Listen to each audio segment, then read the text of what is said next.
nggak kalau misalnya kita di kehidupan ini kita membuat hubungan yang baru, sama orang yang lain, ya, betul. Di hubungan lain di kehidupan lain kita belum pernah. Sang Buddha mengatakan tidak ada satu orang pun yang tidak pernah keterkaitan hubungan keluarga dengan yang lain di alam semesta ini. Artinya, baik yang sekarang menjadi mama kita, mungkin menjadi mamanya yang lain. Setiap orangnya yang lain. Demikian pula mama atau papanya yang lain, satu kehidupan sebelumnya memungkinkan adalah mama-mama kita, papa-papa kita.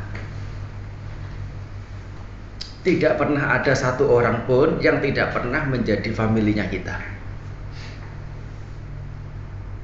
Karena saking bergulatnya kehidupan dari satu kelahiran ke satu kelahiran, sekian banyaknya kelahiran, sekian seringnya kelahiran maksudnya sekian banyaknya jumlah dari awal yang tidak dapat diketahui kapan lahir.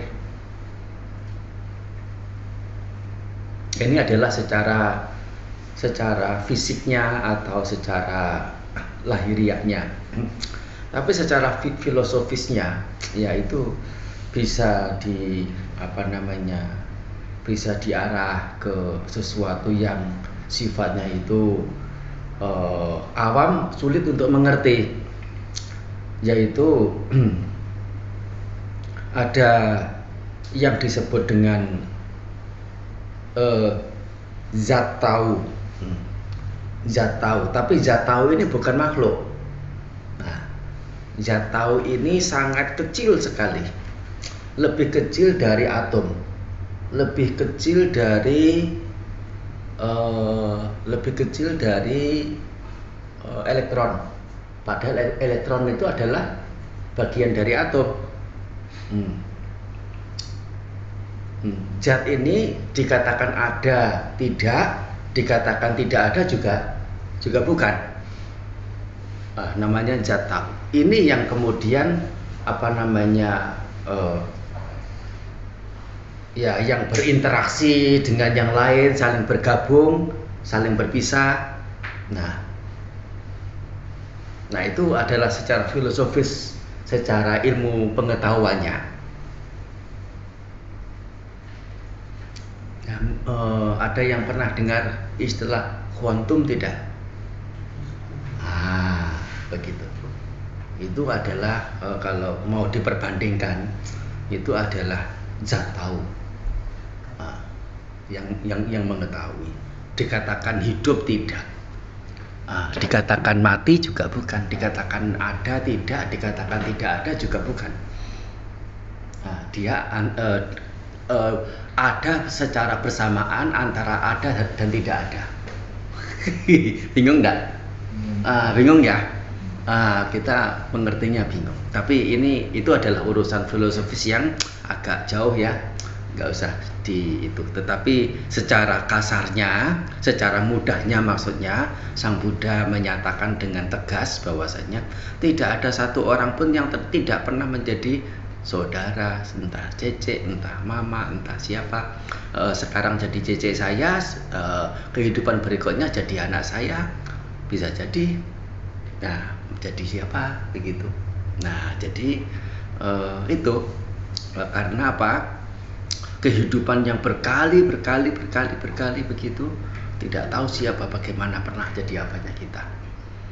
Nah, jadi karena semuanya pernah ada ikatan keluarga dan juga akan menjadi family keluarga kita yang juga akan saling berbagi manfaat, berbagi kebahagiaan. Nah, kita mesti timbang-timbang kalau akan membenci orang, membenci siapapun, baik membenci saudara, entah itu adik, entah itu cece, entah itu koko, entah itu suami, istri, entah itu atau termasuk orang lain. Nah, jangan sampai itu memunculkan kebencian yang berlebihan sehingga mengarah ke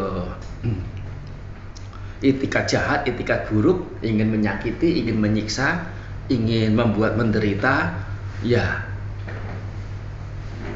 oleh karena ya itu adalah orang-orang yang ada ikatan keluarga, ya orang yang kita tidak kenal sekalipun mungkin jadi saudara kita, mungkin jadi orang tua kita.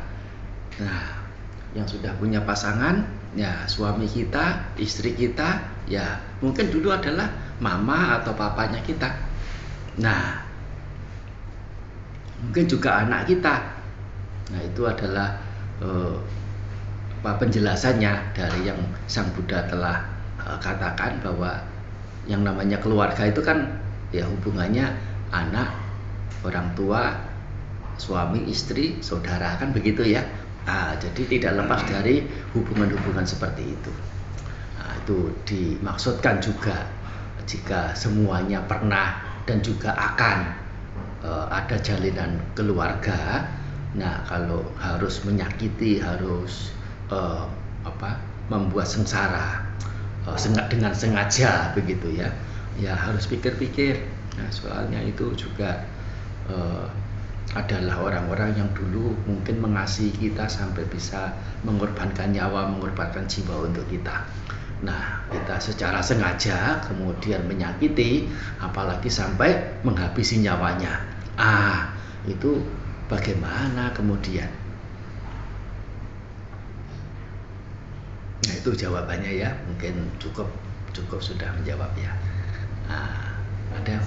Ada pertanyaan yang lain yang berkaitan dengan ini, boleh silakan. Pertanyaan yang menarik.